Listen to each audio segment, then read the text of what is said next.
अथ श्री शिवमहापुराणे द्वितीयायां रुद्रसंहितायां पंचमो युद्धखण्डः।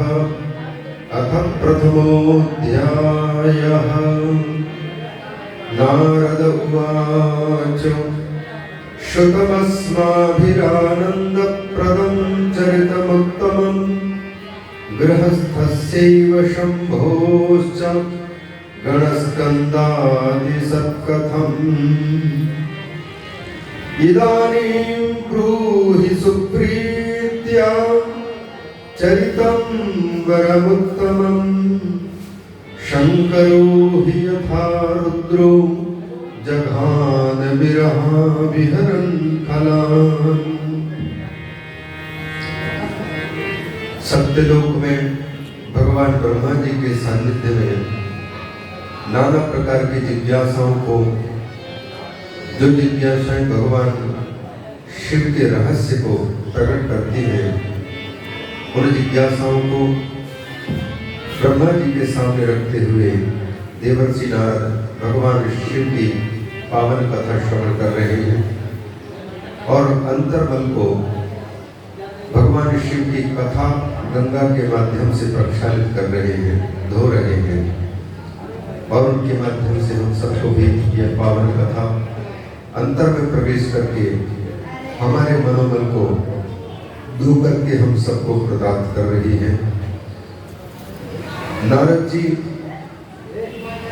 कहते हैं कि गुरुदेव, पिताजी, हमने भगवान शिव की पावन कथा श्रवण की है और विशेषता गृहस्थस्य शंभो हो, गृहस्थ में रख करके भगवान शंकर ने जो चरित्र किया, जिसमें गणेश जी के भी चरित्र का दर्शन और कुमार कार्तिक की भी चरित्र का दर्शन होता है। इस पावन शिव कथा को श्रवण करके हम धन्य हो रहे हैं। आपने बीच में बताया कि तारकासुर को भगवान शंकर के पुत्र कार्तिक ने युद्ध में समाप्त किया और देवताओं को सुखी किया, देवताओं को उनका खोया हुआ स्वर्ग का साम्राज्य प्रदान किया। और तारकासुर के पुत्रों को जब यह पता चला कि हमारे पिता को देवसेनानी कार्तिक ने देवताओं की प्रार्थना पर और भगवान विष्णु की सहायता से समाप्त किया, तो उन्हें बहुत बुरा लगा, गुस्सा आया और उन्होंने फिर बदला लिया। तो हम यह सुनना चाहते हैं कि वो तारकासुर के कौन पुत्र थे जिन्होंने भगवान विष्णु को, कुमार कार्तिक को और अन्य अन्य देवताओं को अपना दुश्मन समझ करके उनके साथ में युद्ध ठाना और फिर भगवान शिव समस्त देवताओं के साथ मिलकर के उन त्रिपुरासुर के तारकासुर के पुत्र जो त्रिपुर दैत्य कहलाते थे, 3 पुर अलग अलग निवास करके और आकाश मंडल में विचरण करते रहते थे। और उन्होंने अपनी मृत्यु का समय भी बड़ा अद्भुत मांगा था, जो कि वह संयोग बन ही नहीं सकता था। लेकिन भगवान शिव ने, भगवान विष्णु, भगवान ब्रह्मा और समस्त देवताओं के परामर्श से कुछ ऐसा संयोग बनाया जिससे तारकासुर के पुत्रों को मृत्यु प्राप्त हो सकी। तो हम उस रहस्य को इसलिए सुनना चाहते हैं क्योंकि इसमें भगवान शिव की भूमिका, देवताओं के दुख को मिटाने के लिए उनकी करुणा में स्वरूप का दर्शन करने का अवसर प्राप्त होगा। तारकासुर के पुत्र तारकाक्ष, विद्युतमाली और कमलाक्ष, ये 3 थे और तीनों के तीनों आकाश में ऐसे पुर बनाकर रहते थे कि सब एक जगह में नहीं, अलग अलग विचरण करते रहते थे। और किसी भी प्रकार से मृत्यु से बचने के लिए वो पूरी तरह से प्रयास करते थे। तो कृपा करके उसका स्पष्टीकरण कर दें। इस प्रश्न को सुनकर के भगवान ब्रह्मा जी तारकासुर के पुत्र तारकाक्ष, कमलाक्ष और विद्युतमाली इनके चरित्र सुनाते हैं। और प्रसंगवशात इस अध्याय में और भी जो शंखचूड़ है, जलंधर है, उदल विदल आदि असुर हैं, उन सभी को, क्योंकि यह युद्धखंड है और युद्धखंड में भगवान शिव ने, भगवती पार्वती ने, भगवान कुमार कार्तिक ने और भगवान गणेश ने ब्रह्मा आदि देवताओं के साथ मिलकर के इन सबका संहार कर प्रकृति को निर्बल बनाया है। उस कथा को ये 59 अध्यायों में इसमें वर्णन किया गया है और विस्तार से वर्णन है। उनका हम केवल सार कहते हुए आगे बढ़ेंगे।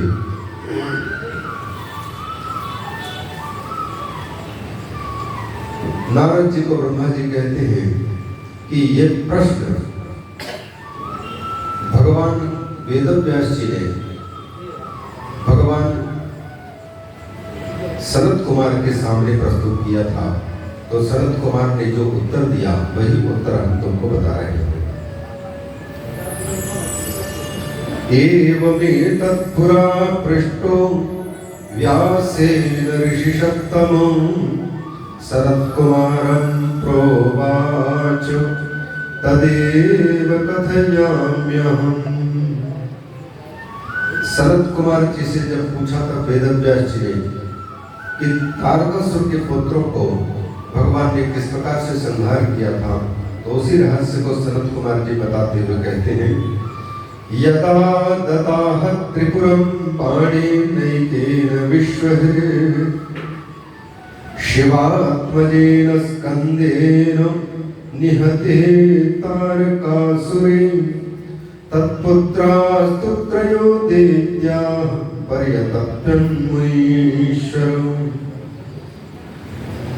जब एक ही बाण से विश्व हरण करने वाले भगवान ने स्कंद के माध्यम से अर्थात कुमार कार्तिक के माध्यम से तारकासुर को और त्रिपुरासुर को भगवान शंकर ने, जो आगे वर्णन करने वाला है, वर्णन होने वाला है जिसका, और त्रिपुर दैत्य को जैसे मारा था उस कथानक को सुनो।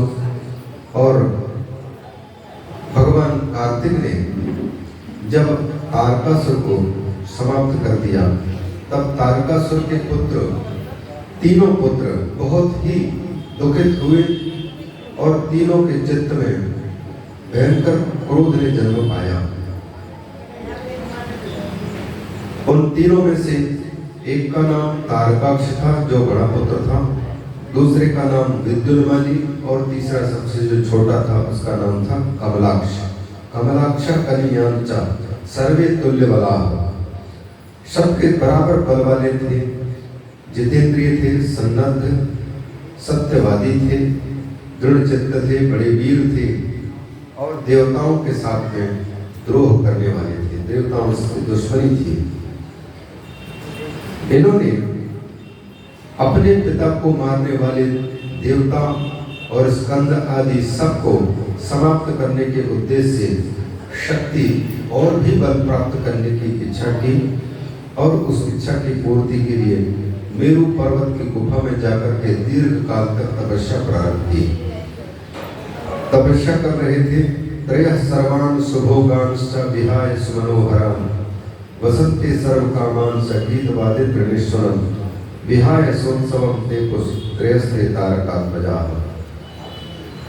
बड़ा भयानक तपस्या इन्होंने की।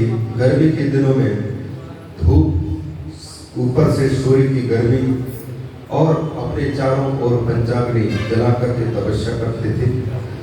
बरसात के दिनों में खुले मैदान में रहते थे।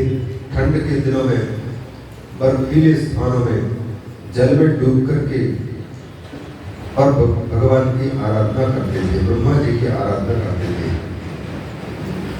शरद काले प्रभूतम तो भोजनम तो बुभुक्षिता रम्यम स्निग्धम स्थिरम हृदयम फलम मूलमनोत्तम। शरद ऋतु का समय चल रहा है। शरद काल में फल फूल खा करके एकाग्रचित्त होकर के ब्रह्मा जी की आराधना करते थे। 6 ऋतुएं जो होती हैं, ग्रीष्म, बसंत, वर्षा, शरद, हेमंत, शिशिर, इन सभी ऋतुओं में अलग अलग प्रकार की साधना करते थे और ब्रह्मा जी को प्रसन्न करने के लिए निरंतर प्रयास करते थे। बहुत समय जब बीत गया तो उनके सामने चराचर देव और दानव सबके गुरु ब्रह्मा जी उनकी तपस्या से प्रसन्न होकर के प्रकट हुए उनके सामने। ब्रह्मा जी ने कहा कि दैत्यों, मैं तुम तीनों के इस दीर्घकालीन तपस्या से मैं प्रसन्न हूँ। क्या चाहिए तुम्हें? वरदान मांगो। इसलिए तपस्या की। तो दैत्यों ने कहा कि देव, यदि आप हमारी तपस्या से प्रसन्न हो चुके हैं और हमारी बहुमांगी वस्तु देने को आप तैयार हैं, तो हमारी प्रार्थना है, उस प्रार्थना को आप श्रवण करें। तीनों के तीनों कहते हैं कि किसी भी प्राणी के द्वारा हमारी मृत्यु ना हो। अवध्यत्वम च सर्वेषां सर्वभूतेषु देहिनः, हमारी किसी भी प्रकार से मृत्यु ना हो। और स्थिरान कुरु जगन्नाथ पांतु नः परिपन्थिनः, हमारी रक्षा होती रहे। जरा, बीमारी आदि, वृद्धावस्था आदि, ये सब हमारे ना हो। न हम कभी बुढ़ापे को प्राप्त करें, न मृत्यु को प्राप्त करें। तीनों लोकों में हमारा निष्कंटक राज्य हो, सबको हम जीत सकें, कोई हमको जीतने न पाए। लक्ष्म्या किं तद विपुलया किं कार्यमिहि पुरोत्तमैः अन्येषु विपुलैः भोगैः स्थानैश्वर्येण वा पुनः यत्रैव मृत्युना ग्रस्तो। संसार के सारे सुखभोग प्राप्त कर ले और हम मृत्यु को प्राप्त करें तो उस जीवन से क्या मतलब? वैभव, धन संपत्ति आपकी कृपा से हमारे पास हो और उनका उपभोग करने का हमको अवसर न मिले तो आपसे अमर होकर के भी हम क्या करेंगे? इसलिए इन वस्तुओं के साथ साथ में आप हमारे जीवन को अमर बनावे, लंबे समय तक भोग सके। यह सुनकर के ब्रह्मा जी ने कहा कि मेरी सृष्टि में ऐसा कोई नहीं है जिसको मृत्यु का वर्ण नहीं करना पड़े, क्योंकि जातस्य ही ध्रुव मृत्यु ध्रुवम जन्म मृतस्य च, जिसका जन्म हुआ है उसकी मृत्यु अवश्य भावी है, और जिसकी मृत्यु हुई है उसको भी जब तक कि वह मुक्ति न प्राप्त कर ले तब तक के लिए उसका जन्म भी अवश्य भावी है। यदि मृत्यु से छुटकारा पाना चाहते हो तो जन्म लेना ही बंद कर दो, और जन्म लेने को बंद करने के लिए मुक्ति के साधन को अपनाना पड़ेगा। जन्म को सार्थक कर लो, मृत्यु को सार्थक कर लो। जन्म सार्थक किसका होता है?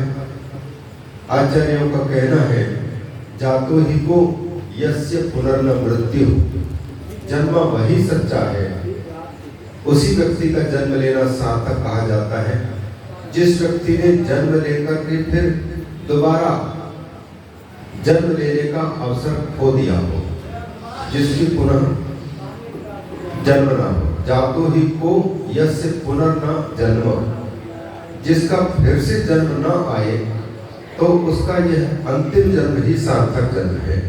उसी प्रकार से मृत्यु के बारे में आचार्य शंकर कहते हैं, मृतो ही को यस्य पुनर्न मृत्यु, मरना किसका अच्छा माना जाए? बोले उस व्यक्ति का मरना सार्थक कहा जाए जिस व्यक्ति के मरने के बाद फिर उसको पुनः मृत्यु का मुख देखना ना पड़े, मरने की स्थिति ना आए, तो वो उत्तम मृत्यु है, हमेशा हमेशा के लिए मुक्त। अतः ब्रह्मा जी कहते हैं, मेरी सृष्टि में जो भी जन्मता है उसको मृत्यु को गले लगाना पड़ता है, अतः मैं यह वर नहीं दे सकता। तुम्हें अपनी बुद्धि के अनुसार जिन जिन चीजों से मृत्यु होने की संभावना बन रही हो उन चीजों से तुम मृत्यु के छुटकारा पाने का वरदान प्राप्त कर सकते हो, ले सकते हो, लेकिन अमर नहीं हो सकते हो। तब इन्होंने ब्रह्मा जी के बताए अनुसार वरदान मांगा। वरदान मांगते हैं क्या?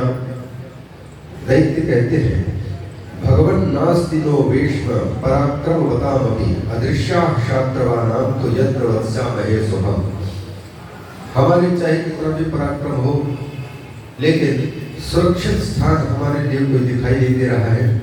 हम चाहते हैं कि इस त्रिलोकी में चाहे जहां भी रहे, पर हमारा ठिकाना इस प्रकार से हो जहां रहकर के हम मृत्यु प्राप्त न कर सके। क्योंकि व्यक्ति को किसी न किसी पुर में, किसी न किसी मकान में, किसी न किसी घर में या बाहर मृत्यु होती है। तो हमारे लिए वो नगर ही हमारे लिए ऐसे बन जाए जिस नगर में हम रहें तो हमारी मृत्यु को देने वाला कोई यमराज आने न पावे। पुरानी त्रीणिनो देही, पहले तो हमें 3 पुर दीजिए जहां के हम तीनों के तीनों तारकाक्ष, विद्युन्माली और कमलाक्ष, हम तीनों के तीनों भाई स्वतंत्र रूप से इन 3 पुरों में रहें। निर्मायात्यद्भुतानि, इनको आप स्वयं निर्माण करके दीजिए। और इन पुरों की विशेषता क्या हो? सर्व संपत्ति समृद्धानि, सब प्रकार की संपत्तियों से भरा पूरे ये नगर हो। अप्रदृश्याणि देवोपसाम, देवता लोग भी इन पुरों को बिगाड़ने ना सके और इन पुरों में प्रवेश करके हमारा अनिष्ट न कर पावे। पहली बात, प्रवेश न करने पावे, और प्रवेश करें यदि तो हमारा कुछ न बिगड़े बल्कि हम उनको नष्ट कर सकें। ऐसे पुर हमें निर्माण करके दीजिए। वयम पुराणी त्रीणि एवं समास्थाय महीमिमां चरिष्यामो हि लोकेश तत्प्रसादात् जगत गुरु। हे संपूर्ण जगत को सन्मार्ग में लगाने वाले सद्गुरुदेव, आप इतना कर दीजिए, इन पुरों में रह करके और इस पृथ्वी में हम जहां चाहें वहां ये पुर उड़ करके वहां चले जाएं। वहां से हमारी इच्छा हो कि कहीं दूसरे जगह पे जाकर के हमारी पुर हो तो ये पुर के पुर उड़ करके वहां जाए। और इस प्रकार से हम पुरों के अंदर में रह करके और दुर्ग में रहकर सुरक्षित रहने वाले राजा की भांति हम सुरक्षित बने रहें। तारकाक्षा तथा प्राप यत् अभेद्यम सुरैरभि करोति विश्वकर्मा तन् मम हेममयं पुरम्। बड़ा बेटा था, उन्होंने ब्रह्मा जी से कहा कि आप विश्वकर्मा को आदेश दीजिए। विश्वकर्मा हमारे लिए सोने का सुंदर नगर तैयार करते थे और वह नगर आकाश में जहां हमारी इच्छा हो वहां विचरण करने को समर्थ हो। उसी प्रकार से कमलाक्ष ने भी मांगा। उसने कहा कि हमें चांदी का नगर बना करके दो। फिर तीसरा विद्युन्माली जो मध्यम था, उसने कहा कि हमारे लिए हीरे का बना हुआ नगर हो, उस नगर में रह करके हम विचरण करें। इस प्रकार से इन 3 पुरों में हम ब्रह्मण एक स्थान स्थिति सुचा मध्याह्न विजिते काले सीतांशु पुर संस्थिति। इन नगरों में रहते हुए, सोने के नगर, चांदी के नगर और हीरा के नगर में रहते हुए हम स्वच्छंद रूप से जहां चाहे वहां विचरण कर सके। और हमारी मृत्यु अगर इन 3 पुरों के संयोग बनने पर हो तो उनके लिए तिथियां भी निर्धारित कर देगी, किन किन तिथियों में हमारी मृत्यु हो, ताकि हम पहले से सतर्क रहें। उन तिथियों में हम एक समय एक सीट पर, जैसे चंद्रमा, पृथ्वी और सूर्य एक ही रेखा में जिस दिन आते हैं ग्रहण करता है, उसी प्रकार से इन 3 पुरों के जब आकाश में एक साथ एक ही सीध पर हो, तब उस समय में भी ये काल कौन सा हो तभी हमारी मृत्यु हो। बताना चाहते हैं कि जब ये एक स्थान पर स्थित हो जाए, एक ही सीध पर, एक रेखा पर 3 पुर, सोने का भी पुर, रजत पुर और भद्रपुर हीरे का नगर। और उस समय पर ठीक मध्याह्न वेला अभिजित मुहूर्त हो और पुष्य नक्षत्र पर चंद्रमा स्थित हो, तब ऊपर दृष्टि सो व्योम लीला प्रशंसिते। और ऐसे समय पर आकाश में नीले नीले मेघ छाए हुए हों, बादल वर्षा कर रहे हों, और वो भी मुस्कुरावर्त नाम के बादल वर्षा कर रहे हों, और वर्ष सहस्रांते सवेश्याम, ऐसी स्थिति एक समान बनी रहे और यह स्थिति लगभग 1000 साल बीत जाए। तब ऐसी स्थिति में हम जब एक हो जाएं, तब से सर्वदेव में शंकर भगवान उपस्थित होकर के और उनके हाथ अपने हाथों से जब हमारा वध करें, तभी हमारी मृत्यु हो। और भी बहुत सी चीजें मांगे। असंभवे रथे तिष्ठन, ऐसा रथ पर बैठ करके हम युद्ध में आवे जो सभी युद्ध की सामग्री से युक्त हो, जिसमें हमें बाण की आवश्यकता पड़ रही है, धनुष की आवश्यकता पड़ रही है, गदा की आवश्यकता, शक्ति की, पास की, तो हमें अलग ढूंढने की आवश्यकता न पड़े। उस रथ में जिसमें हम बैठे, उसमें सबके सब साधन सुलभ हो।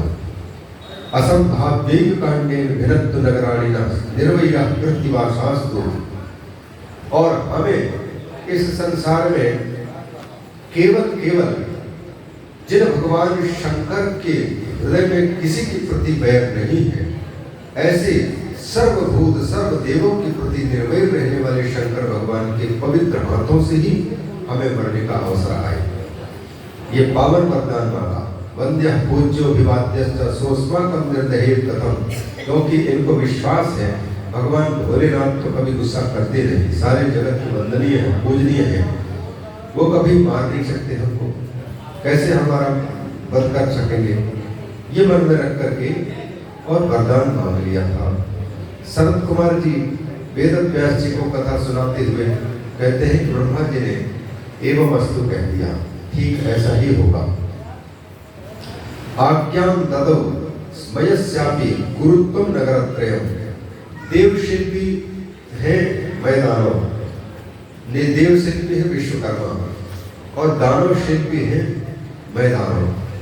मैदानव देवताओं के लिए जो चाहिए वह बना करके देते हैं, वो असुरों के लिए, और विश्वकर्मा देवताओं के लिए बना करके देते हैं, वास्तु शास्त्र के देवता है। तो आज्ञा ददौ मयस्यापि, भगवान शंकर ने मैदानों को आज्ञा की, और ब्रह्मा जी ने भी मैदानों को संकेत किया। ब्रह्मा जी के कथन के अनुसार उन्होंने 3 नगर, सोने का नगर और रजत चांदी का नगर और आयसम चेति भौमयम, और वज्रकल्प आयस मतलब लोहा, लौह नगर थी। ये बिल्कुल त्रिकूट की भांति जो 3 पर्वत सुनने में आते हैं गजेंद्र और ग्राह के चरित्र में, वैसे ये 3 पर्वत सोने के पहाड़ की भांति, सोने के चांदी के पहाड़ की भांति, बस इतना है कि वो पर्वत थे और ये नगर है। इन 3 नगरों का निर्माण करके उनको दे दिया। ब्रह्मा प्रत्यक्षम प्राविशत दिवम तेषां तारक पुत्राणां पश्यतां निजधामहि ततो वयस्य तपसा चक्रे धीरः पुराण्यथ कांचनं तारकाक्षस्य कमलाक्षस्य राजतं विद्युन्माल्यायसं चैव त्रिविधं दुर्गमोत्तमम्। इस प्रकार से ये नगर 3 के 3 बना करके मैदान में समर्पित कर दिया। आकाश मंडल में जहाँ चाहे वहाँ ये घूमते रहते थे ग्रह की भांति, और अव्यवस्थित रूप से चलते थे। प्रकृति के द्वारा नियंत्रित सारे ग्रह नक्षत्र व्यवस्थित चलते हैं, पर इनका क्रम विपरीत रहता था। आकाश में घूमते थे, जब चाहे तहाँ चले जाते थे। एवं पुरत्रयं प्राप्य प्रविष्टास्तारकात्मजा बहुजो शकलान् भोगान् महाबल पराक्रम। इन 3 पुरों को पाकर के लंबे समय तक इन तीनों पूर्व में रहने वाले त्रिपुर दैत्य, मैंने 3 पुरों में रहने वाले तीनों दैत्य तारकाक्ष, विद्युद्वाली और कमलाक्ष, ये रहने लग गए। सब प्रकार के भोगों की सामग्री उनमें रहते थे। नदियां बड़े पवित्र पवित्र, वन थे, मार्ग थे, उपवन थे, नदी नद सरित मुख्य पुष्करी शोभितम सदा सर्व काम फलाते, नाना प्रकार के सुंदर सुंदर फल। पृथ्वी में जितने सुख सुविधाएं हैं वो सुख सुविधाएं भी उनके सामने कुछ नहीं है। स्वर्ग के नंदन कानन आदि के सुख है, उनके अपेक्षा भी कई गुने अच्छे सुख प्रदान करने वाले ये उपवन थे।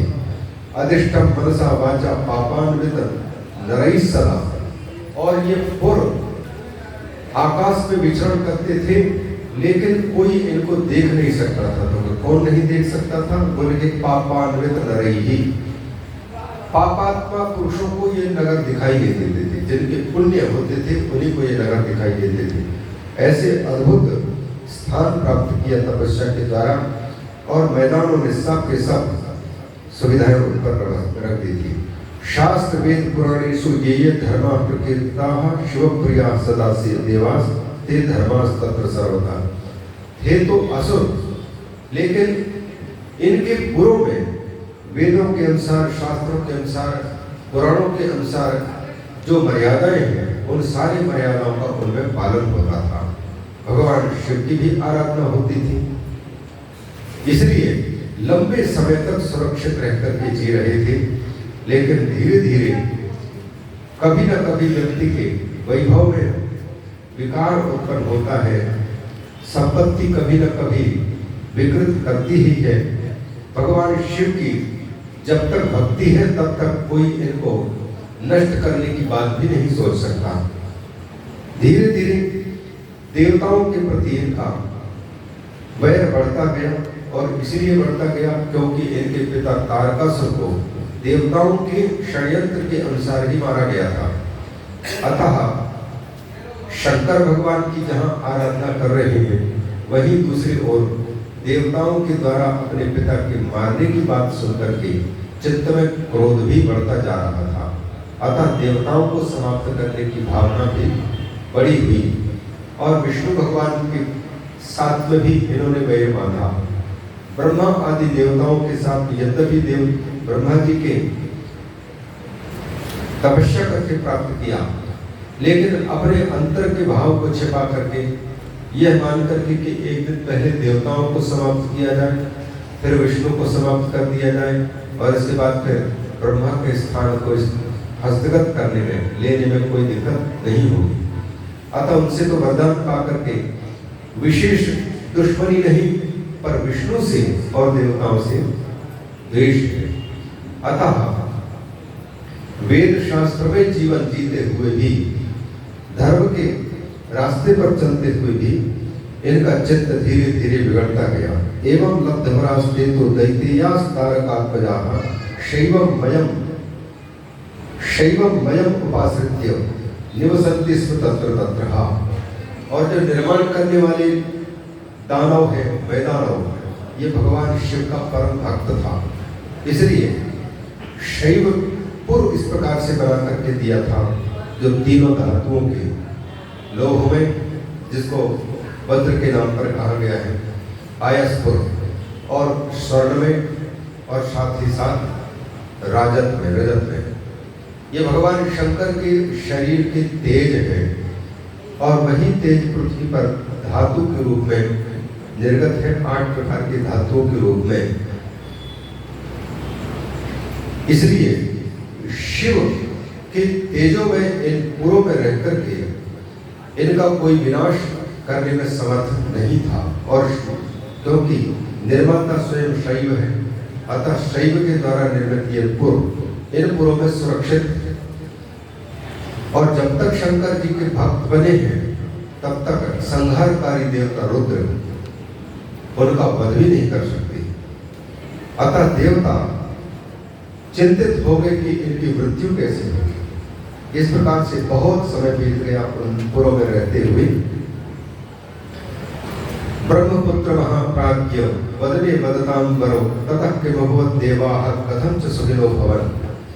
देवता लोग फिर किस प्रकार से सुखी हुए, इसको और बताइए। वेदव्यास जी ने पूछा सनत कुमार जी से। सनत कुमार जी कहते हैं कि उनके प्रभा से, कांति से, तेज से सारे के सारे देवता दग्ध हो रहे थे। उनके शरीर में जलन हो रहा था और चिंता हो रही थी कि हम कैसे बचेंगे। तो मिलकर के उन्होंने विचार किया, हम सबके जो बड़े हैं, ज्येष्ठ हैं और सर्वमार्गदर्शक भी हैं, जगत की सृष्टिकर्ता भी हैं, उन्हीं ब्रह्मा की शरण में जाएं, जिन्होंने सारे जगत को बनाया है। तो बनाने वाला ही बता सकता है कि किस प्रकार के का भाग्य है और किस प्रकार के उनको समाप्त किया जा सकता है। ब्रह्मा जी को प्रणाम करके देवताओं ने निवेदन किया कि हे ब्रह्मन, तारकासुर के पुत्रों के द्वारा हम लोग बहुत बुरी तरह से सताए जा रहे हैं, इसलिए हम आपकी शरण में आए हैं, बहुत दुखी हैं। कुरुत्वम तद्वदोपायम सुखिनः स्याम तद यथा। हम जैसे भी सुखी हो सकते हैं, सुख चैन अमन की जिंदगी जी सकते हैं, उसके लिए कोई उपाय आप हमको बताइए। ब्रह्मा जी कहते हैं कि देवताओं, न भेतव्यम सुराः तेभ्यो। इन तीनों दैत्यों से तुमको डरने की कोई आवश्यकता नहीं है। मैं उपाय बताने जा रहा हूँ। भगवान सब कुछ अच्छा करेंगे। शिवम सर्वः करिष्यति। सर्व माने भगवान शंकर, सर्वः शिवम करिष्यति, वो स्वयं कल्याण करेंगे। अतः इसकी चिंता मत करो। मत्तो विवर्धितो दैत्यो वधम मत्तो न चाहति। ब्रह्मा जी कहते हैं क्योंकि मैंने ही वरदान दिया है, इसलिए मुझसे तो उनकी मृत्यु हो नहीं सकती है। वरदान देकर के उनको मैं मार नहीं सकता, फिर भी उपाय मैं करता हूँ। तथापि पुण्यम वर्धेत नगरे त्रिपुरे पुनः शिवम च प्रार्थ्यर्थम वै सर्वे देवा सवासवा। इस कार्य के लिए भगवान भोलेनाथ से ही परामर्श लेकर के और उनको अनुकूल कर लो। भगवान शिव ही कोई रास्ता निकाल सकते हैं, लेकिन इतना जरूर याद रखना, भगवान शंकर के भी वो भक्त हैं और शंकर भगवान के भक्त के द्वारा भी उनके पुर का निर्माण किया गया है। इसलिए